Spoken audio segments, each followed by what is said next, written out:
সময় সময় screen touch করলে কাজই করে না, কেন বুঝতে পারি না। বক বক করে গেলাম। জোরোর একটা এত সুন্দর কমেডি একটা ভিডিও ছিল, যেটা তোমরাও দেখলে হাসতে। আমি কিন্তু টাচ করেছি, ভালো মনে আছে, কিন্তু ক্যামেরা অন হয়নি। আর ক্যামেরার মধ্যে ভিডিওটা অন হয়নি।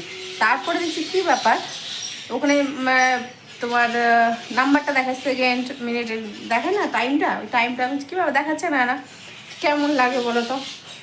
তো welcome back to my channel, নতুনভাবে শুরু করলাম, দেখতে থাকো। এখন সময় হলো 12টা, কাটাই 12টায়, তাই গুড মর্নিং বললাম তোমাদেরকে। বাসন কুসন সব কিছু পড়েছে, ঘরের কাজ হয়ে গেছে, বিছানা ঝাড়া, ঘর ঝাড় দেওয়া, হালকা করে ঘরটাকে একটু মুছে নিয়েছি। মুছতে ইচ্ছে করছিল না, কিন্তু না মুছলেও হতো না, যে জোর লোম আছে। তো এখন বৃষ্টির ওয়েদার, এখন তো জোর লোম উঠবেই। শীতে এক লোম উঠে, আর এই বৃষ্টির সিজনে লোম উঠে। ওকে জোর করে ঠেলে বাথরুমে ঢুকালাম। ওই বাথরুমে ঠেলা নিয়ে একটা কমেডি ভিডিও ছিল, যেটা আর পারলাম না তোমাদেরকে দেখাতে, ভিডিও অন করা হয়নি। তো দীপ গেল বাজার, দেখা যাক ও কী পায় না পায়। ওর বাজার তো আমার সত্যি কথা বলতে একটুকু পছন্দ হয় না। ব্যাগ চাইলে আমি ব্যাগ দিয়ে দিলাম, তাই লিখিয়ে দিই। কালকে আমি বারবার করে বললাম টাকা এখানে রেখে দিও, আমি বাজার করে নিয়ে আসবো আমার পছন্দ মতো, ঘুরে ঘাড়ে আমি বাজার করবো।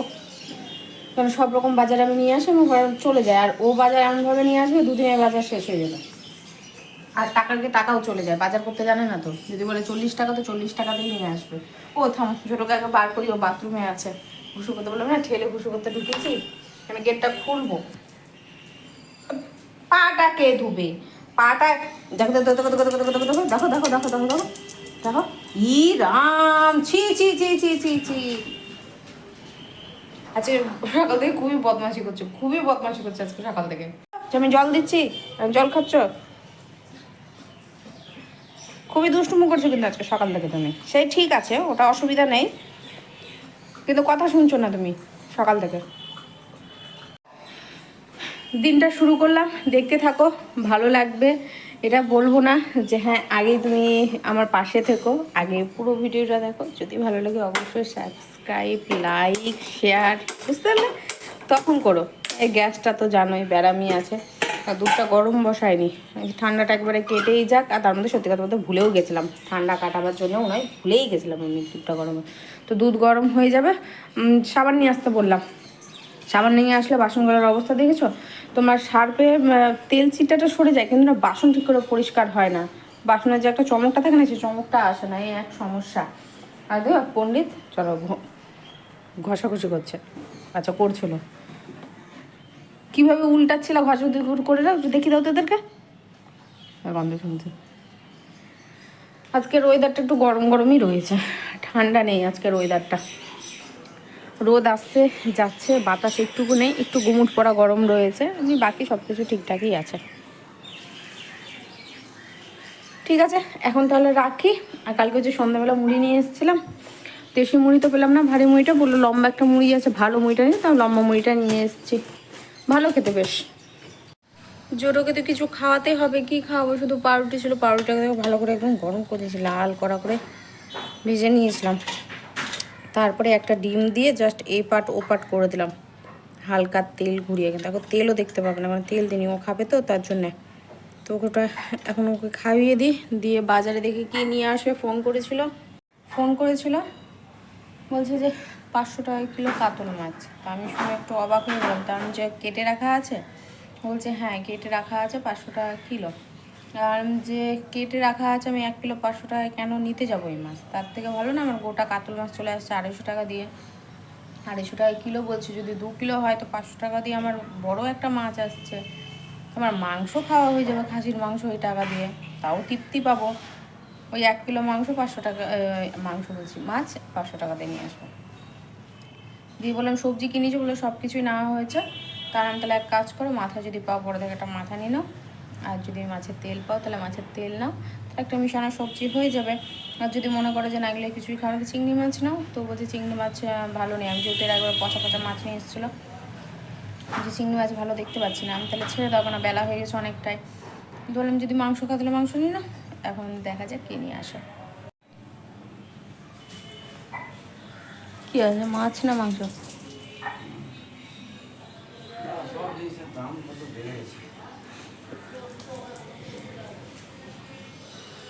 মাংস 280 টাকা,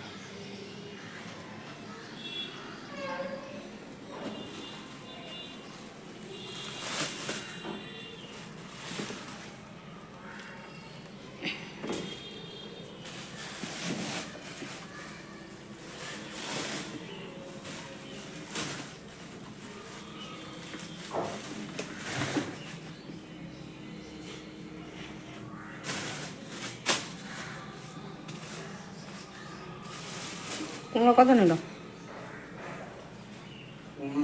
30 টাকা। তখন নেমে গেছিলো, বুঝতেই পারিনি। এখন আবার গ্যাস জ্বালালাম আর মাংস এখানে ধুয়ে নিয়েছি। অল্প কটাই মাংস আছে, রাখা যাবে না, মাংসটা করেই নেবো। আর জোটোর জন্য কী করবো বুঝতে পারছি না। দেখি জোটোর জন্য আর কিছু করবো না, ভাবছি এখান থেকে ওকে দিয়ে দেবো। ঝোলটা দেবো না, ওখান থেকে ওকে দিয়ে দেবো। আর এই যে শাকের অবস্থা প্রচণ্ড বাজে, বাছার আমার আর সময় নেই। বাঁচতে বাঁচতে সব জিনিসই বাদ চলে যাচ্ছে। যে কটা বেঁচেছিলাম আমি, তারপর দেখছি একটাও ভালো নেই, দিলাম ফেলে। বাঁচতে পারছি না, একদম পুরো জলে পচে গেছে শাকটা। আর কি করি দেখি, ভাজা টাজা কিছু একটা যদি করা যায় তো করছি। এখন বসিয়ে দিলাম পেঁয়াজ ভাজতে। পেঁয়াজটা করব বেরেস্তা। তো মনে তো হচ্ছে একটু বেশি হয়ে যাবে, আচ্ছা দেখছি কি হচ্ছে। আর বেরেস্তা আমার কাছে সচরাচর হতে চায় না, পুড়ে যায়, অনেকটাই পুড়ে যায়। যেভাবে হালকা লাল করে করতে চাই হয় না। ওখানে ছোটো ছোটো করে মাংস কেটেছি, একবারে ছোটো ছোটো করে আলু টুমটুম করে যেভাবে কাটে আলুর তরকারি সেভাবে কেটে নিয়েছি। গোলমরিচ, লবণ, হালকা তেল আছে, ব্যাস, আর কোনো কিছু নেই। আজকে জন্য তো হলুদ ছাড়া রান্না করতে হবে। আমি জানি হলুদ আছে যতটুকু হয়ে যাবে, আর তারপরে নিয়ে আসবেন, ঠিক আছে। এদিকে হলুদ নিয়ে আসেনি, বাসন মাজার সাবান নিয়ে আসেনি, ওগুলো নাকি মনেই নেই। ভালো কথা, নেই তো নেই, যা আছে তাই দিয়ে আজকে রান্না করবো, সেটা নিয়ে চাপ নেই। তো দুই দিকে দুটো করে বসিয়ে দিই, কারণ সময় লাগবে, এমনিতেই দেরি হয়ে গেছে। দেরি হয়নি ঠিকই আছে, কিন্তু আজকে যা তড়িঘড়ি রান্না, মানে যা একটু ভালো মন্দ রান্না হতে চাইছে। আজকে রবিবার, তো রবিবার একটু ভালো মন্দ না হলে হয় না, তো সেটার জন্য একটু সময়টা লাগবে আর কি। তো বসিয়ে দিই রান্নাটা, নাহলে অনেকটা সময় লেগে যাবে। ওদিকে বেরেস্তাটাও করে নিচ্ছি, আর এদিকে মাংসের আলুটাও বসিয়ে দেবো, মাংসের আলুটাও হয়ে যাবে। এই বাবা, পিঠটা আমার কত কালো হয়ে গেছে দেখছো, মানে ঘরে থেকেও পিঠের অবস্থা কি অবস্থা হয়ে রয়েছে। এখন দেখতে পাচ্ছি পিঠটা একদম পুরো কালো স্পট পড়ে গেছে। তো গরম কি একটু একটু পড়েছে, গরমটাও তো দেখতে হবে না, বেশ ভালোই গরম পড়ে রয়েছে। এদিকে একটু একটু করে ভেজে নিই, আর ওদিকে কিছু কাজ ছিল, সেই কাজটা করতে গেছিলাম। করে আবার এদিকে এলাম। জোরোকে একটা জিনিস কি, সকালে যে ডিমটা খাইয়ে দিলাম না, ডিম এখন একটু রিল্যাক্সে থাকা যাবে। রান্না হয়ে গেলে ওকে আমি খেতে দিয়ে দেবো, ও আশা করি আছে খেয়ে নেবে। তাও বলতে পারছি না, ওই না থেকে থেকে খুবই বিমূর্তি করে খাওয়ার জন্যে। তোমাদেরকে কি বলবো, খেতেই যায় না, খাওয়ারই খেতে চায় না। মানে আমাকে মাংসটাও পর্যন্ত আমাকে খাইয়ে দিতে পারে, মাংস দিয়ে ভাত মাখিয়ে খাওয়ানোটা বুঝতে পারছো তো কতটা ঠাপ। তখন আমাকে কী করতে, একটু জল দিয়ে দিতে হয় ভাতে, জল দিয়ে ভালো করে ভাতটা আমাকে মাখাতে হয় মাংস সমেত, কেন শুধু মাংস দিয়ে দেখবো ভাতটা মাখানো যায় না। আর এদিকে আতপ চাল নিয়েছি, আতপ চালটা এখন ভালো করে আমি ধুয়ে নেবো। ধুয়ে নিয়ে ওদিকে ভাজা বসিয়ে দেবো। চিকেনটা ওদিকে ভাজা হচ্ছে আর কি, ভাজা হয়ে যাক। বেরেস্তা হয়ে গেছে, বেরেস্তাটা নামিয়ে নিয়েছি। চিকেন এই ছোটো ছোটো করে কেটেছিলাম সেটাই, তো সেটাই কেটে নিয়ে আর ভাজা হালকা করে ভেজে তার মধ্যে এক এক করে গাজর আর বিন দেবো। যা দেখেইছিল রান্নাঘরের অবস্থা, এইটুকু জায়গা তো দেখতে পেলে কী অবস্থা হয়ে রয়েছে, মানে খুব বাজে অবস্থা হয়ে রয়েছে। তো এই চিকেনটাও শুধু খেতে জানো তো খুব ভালো লাগে। এর মধ্যে যদি ধরো ওই গাজর আর বিন তো পড়লো, তেলটা সম্পূর্ণ উঠে একটু কর্নফ্লাওয়ার গুলে যদি দিয়ে দেওয়া যেত, তাহলে সেই হতো, একটা স্যুপ হয়ে যেত, খেতে খুব সুন্দর হয়। এখন আর করা হয় না, তেলটা যাতে না ছিটে তার জন্য প্যানটা দিয়ে একবারে ঢেকে দিলাম। প্যানটা এঁঠোই রয়েছে, আমি থাক, আবার আলাদাভাবে কি আর এঁঠো করবো। এমনিও করতেই হবে, যেহেতু পোলাওটা যেটা করব, তো সেটা ঢাকতে পারছি। করবো সাদা পোলাও, তো সাদা পোলাও আর সাদা পোলাও থাকবে না, ওটা ব্রাউন পোলাও হয়ে গেছে আর কি। আজকে হবে ব্রাউন পোলাও। হ্যাঁ, ব্রাউন পোলাও কেন বলছি, তেলে যে সমস্ত জিনিসগুলো ভাজা হয়েছিল তেলের রঙটা চেঞ্জ হয়ে গেছে, সেটাও বাদ দিলাম। এবার পড়বে বেরেস্তা। বেরেস্তার কিন্তু দেখবে একটা রং থাকে, মানে দেওয়ার পর একটা লালচে ব্রাউন কালারের একটা হয়ে যায়, তো সেটা দেওয়ার পর সেটাও কালারটা একদম পুরো চেঞ্জ হয়ে যাবে, সেটার জন্যই বলছি। তো এদিকে দেখো পেঁয়াজ দিয়ে আমি ভালো করে নাড়াচাড়া করে নিয়েছি, এদিকে গাজর টাজর সব কিছু দিয়ে দিয়েছি। মানে কীভাবে কী করলাম সেটা তো দেখানো হয়নি, সরাসরি চাল দেখিয়ে দেবো, একটু ভেজেছি সেটা তো দেখো। তবে হ্যাঁ, আমি না গরম মশলা দিতে ভুলে গেছি। তারপরে ফোড়নে ভেবেছিলাম একটু তেজপাতা দিব, শুকনো লঙ্কা দেবো, তো সেগুলো আর হয়নি, সত্যি বলছি, একটু মাথার খেয়াল ছিল না। ভালো করে চালটা এবার আমি ভেজে নিই, কেন চাল যদি না ভাজি, জল দিলে না কী হয় বলো তো, একটা আঠা আঠা হয়ে যাবে। পরিমাণ মতো তুমি যতই জল দেবে কোনো কাজে দেবে না। ভুলে গেছি গরম মশলা দিয়ে, বাকি কাজু কিশমিশ যেটা দেওয়া সেটা দিয়েছি। কাজু কিশমিশ আর না দিলেও হতো, কিন্তু না, কাজু কিশমিশ দিয়ে সত্যি আজকে একদম বেকার হয়ে যেত যদি না দিতাম। এদিকে এক এক করে সমস্ত কিছু দিয়ে দিচ্ছি, লবণ, চিনি, গোলমরিচ। হলুদটা নিয়ে বললাম, আর এমনি সাদা পোলাও করবো বলেছিলাম। আজকে মাংসর কালারটাও ভালো আসবে না, তোমরা দেখলেই বুঝতে পারবে। বলে না যে আগে দর্শনদারি তারপর গুণ বিচারি। হ্যাঁ, আজকে দর্শনদারিটা প্রচণ্ড খারাপ হয়েছিল, কিন্তু খেতে খারাপ হয়নি, খেতে ভালো হয়েছিল। তো যাই হোক, আমার কমপ্লিট হয়ে গেছে। এবার বেরেস্তাটা দিয়ে ঘি দিয়ে পুরো ঢেকে দেবো। আর এখন যেটা দেখতে পাচ্ছ একটু আঠা আঠা, সেই আঠা ভাবটা একেবারেই কেটে যাবে, একটুকু থাকবে না, একবারে ঝুরঝুরা হয়ে যাবে। কারণ একটু আঠা আঠা এই কারণেই থাকবে, যেহেতু মাংসটা দেওয়া রয়েছে, তারপরে তোমার কি যেন একটা দিয়েছি, গাজর টাজরগুলো দেওয়া রয়েছে। তো তো সেইভাবে না একটু জলটা আমি দিয়েছিলাম। তো ভেবেছিলাম আঠা আঠা হবে, কিন্তু না, যখন খেতে বসি তখন একবারে ঝুরঝুরে হয়েছিল। তোমরা দেখলে অবশ্য বুঝতেই পারবে। তো ব্রাউন পোলাও কেন বললাম তোমরা বুঝতে পারলে তো, দেখলেই বুঝবে। আর এদিকে মশলা দিয়ে ভালো করে কষানো হয়ে গেছে আমার রেডি। আর বারবার করে বলেছি লেগ পিসটা কেটে নিয়ে আসবে, লেগ পিসটা কেটে নিয়ে আসবে। আমার কড়াই নাড়তে সত্যি বলছি খুবই অসুবিধা হয়। আর লেগ পিস এখন আমার না ভালোও লাগে না, মানে ওই কেটে নাও, ছোটো ছোটো থাকবে, খাও, ঝামেলা ছুট্টি। আর জোরকেও দেওয়া হয় অবশ্য লেগ পিস। আর যেদিন আসে ধরো অল্টারনেট করা হয়, একবার হয়তো জোরও দিই, একবার হয়তো আমি দিই, বা আমি কোনো সময় নিই না, ওদের দুজনকেই দিই, এইভাবে করা হয়। আর পরিমাণ মতো জল দিয়ে দিয়েছি। এবার হালকা ফুটে গেলেই নামিয়ে নেব। হলুদের জন্য না একটু অন্যরকম লাগছে, কিন্তু খেতে খারাপ হয়নি, খেতে বেশ দারুণ হয়েছিল। চলো এবার ফাইনাল লুকটা দেখে নাও।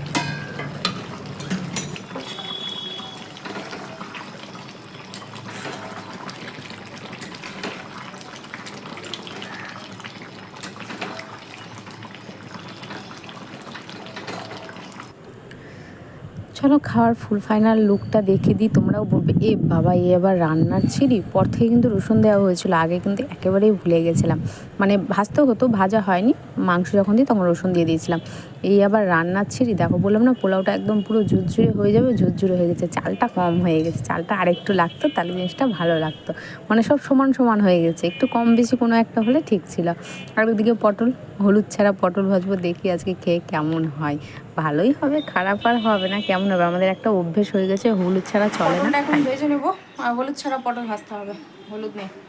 আর মাংসের কালারটা হলুদের জন্য এরকম এসছে, হলুদ পড়লে আবার ঠিক ছিল। একদম অল্প একটু হয়ে গেছে ছিটাফিটার মতো, মানে ওই ছিটাফিটা মানে পটলে ঠিক ছিল।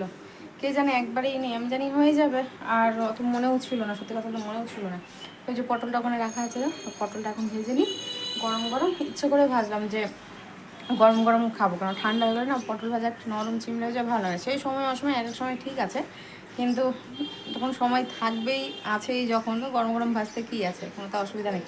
জুটুকে খোলা হলো, গেটটা লাগানো হলো, ও ভাত দিয়ে দেবো আজকে, মনে হয় ও একা খেয়ে নেবে। ও খেয়ে নিলে ভালো, নাহলে আবার সমস্যা, আমাকে খালি দিতে হবে। একসাথে বসবো, ওকেও দিয়ে দেবো আর আমরাও নিয়ে বসবো।